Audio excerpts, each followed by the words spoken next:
아침엔 세계 시간입니다. 중남미 지역의 주요 국가죠. 칠레에서 대통령 선거 결선 투표가 마무리됐습니다. 학생 운동가 출신의 35살 가브리엘 보리치 후보가 차기 대통령으로 선출됐습니다. 칠레에서 4년 만에 다시 좌파 정권이 들어서게 됐습니다.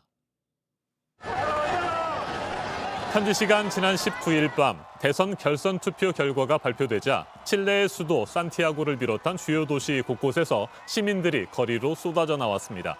이들은 깃발을 흔들고 경적을 울리면서 대선 결과를 환영했습니다. 좌파 연합 존엄성을 지지하다의 가브리엘 보리치 후보는 55.9%의 득표율을 기록했습니다. 경쟁자인 호세 안토니오 카스트 후보를 10%포인트 넘게 따돌리고 차기 대통령으로 당선됐습니다. 1986년생 35살의 칠레 역사상 최연소 대통령이 탄생했습니다. 보리치 당선자의 승리 선언 직접 들어보시겠습니다. Chilenos y chilenas, recibo este mandato con humildad y con un tremendo sentido de responsabilidad que combata firmemente los privilegios de unos pocos y trabaje cada día por la calidad de la familia chilena. 이번 칠레 대선은 극좌와 극우 양극단의 대결로도 주목을 받았습니다. 극우 성향으로 칠레 트럼프로도 불렸던 카스트 후보는 지난달 치러진 1차 투표에서 27.9%를 득표하며 25.8%를 얻은 보리치 후보를 이겼습니다. 하지만 두 사람 모두 과반을 차지하지 못해 결선 투표가 실시됐고 결국 극좌 성향의 보리치 후보가 역전승을 거뒀습니다. 득표율이 큰 차이를 보이면서 승패가 일찌감치 갈리자 개표가 끝나기도 전에 카스트 후보는 패배를 인정했습니다.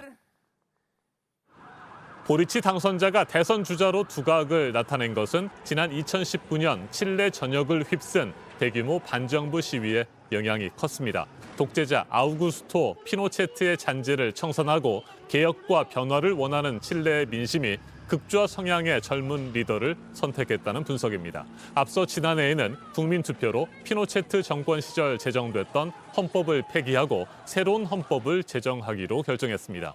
그리고 올해 5월에는 새로운 헌법을 쓰게 될 재헌의회도 구성했습니다. 칠레 시민들은 이 같은 변화를 통해 희망을 꿈꿀 수 있다며 환영하고 있습니다. 들어보시겠습니다. Estoy muy emocionada porque es un logro del pueblo, le digo yo, ha habido muchos años de abuso y necesitamos una renovación en la política. Y tengo mucha fe y esperanza en la juventud. 칠레 대통령 선거 결선 투표 결과 중남미 전문가와 좀 더 자세하게 짚어보겠습니다. 임수진 대구 가톨릭대 중남미 학부 교수 전화로 연결돼 있습니다. 교수님 안녕하십니까? 안녕하십니까. 네, 먼저 앞으로 칠레를 이끌게 될 차기 대통령이죠. 가브리엘 보리치 당선자 어떤 인물인지부터 살펴볼까요? 네, 칠레에서 그 불평등에 대한 저항이 처음 일어난 것은 2006년 교육개혁 시위인데요. 보리치는 칠레 대학교 총학생회장으로서 전국 학생운동연합을 이끌면서 얼굴을 알렸고요. 칠레 사회의 변화를 이끌어갈 그 미래 세대를 대표하는 인물로 주목받았습니다. 하원 의원을 지내는 동안에는 제도권에서 개혁을 주도해 왔고요. 2019년 불평등 저항이 일어났을 때는 새로운 진보 세력으로 기대를 모았던 소속 정당 연합이 개혁에 소극적 태도를 보였습니다. 이때 헌법 제정이라는 카드를 들고 직접 협상을 이끌면서 대통령 후보군에 올랐습니다.